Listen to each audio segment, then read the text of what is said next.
This sweet little girl is me.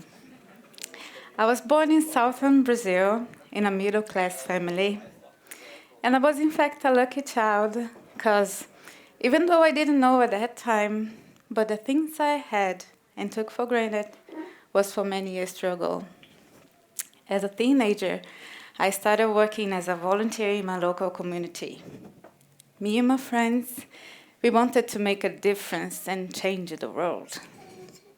At that time, we had the opportunity to visit the poorest area in the city. It is called a favela in Portuguese. It's a slum with houses as big as this stage, housing entire families.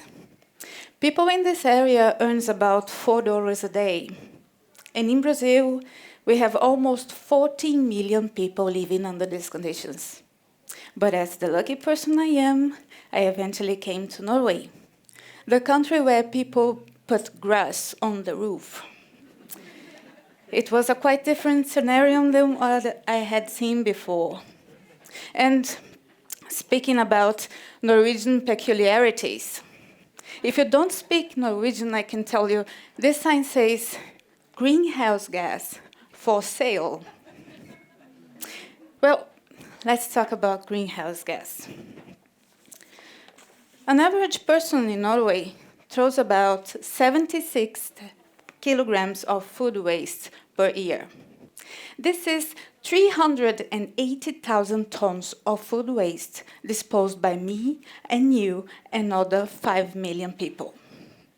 This food waste, when disposed of in a landfill, will release a gas called methane, which is a greenhouse gas 32 times more harmful to the ozone layer than CO2.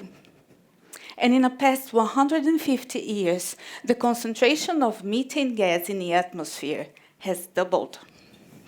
But let's say we put this waste in a bioreactor and turn it into a source of renewable energy, combining waste management and energy production. But let me tell you what a bioreactor is. It is a vessel. We find it in different sizes, from laboratory scale, like these ones, to large-scale tanks. And in these vessels, we have a biologically active environment, which means we have a bunch of bacteria which are responsible for some kind of chemical reaction. So, in our case, they decompose some kind of organic matter, and as a product, we have a gas and fertilizer. So, to find out in which environment they thrive best, we have to test different conditions. And one method is the syringe test. Here, we monitor many parameters, such as what kind of food they like best, or what kind of temperature they prefer. But the main problem with bioreactors, it is laziness. Decomposing bacteria are really lazy. If we give them something difficult to decompose, they will just ignore it because it's too much work. And as a result, we will not have gas or fertilizer. But what about if we found a way to improve the composition, which means we can make more fertilizer and gas out of more types of organic waste? That's what we have done. By changing the environment in the reactor, we can make decomposing bacteria stronger, so they can decompose more types of waste. Studies done at the USN show that we can increase decomposition by up to 60%. And we have reduced another problem with bioreactors, which is sulfur components in the gas. Well, sulfur is the substance that makes a fart smells like a fart. So, after treating the waste, we have biogas, being methane its main component. When we separate methane from the biogas, we can use it in any application where natural gas is required.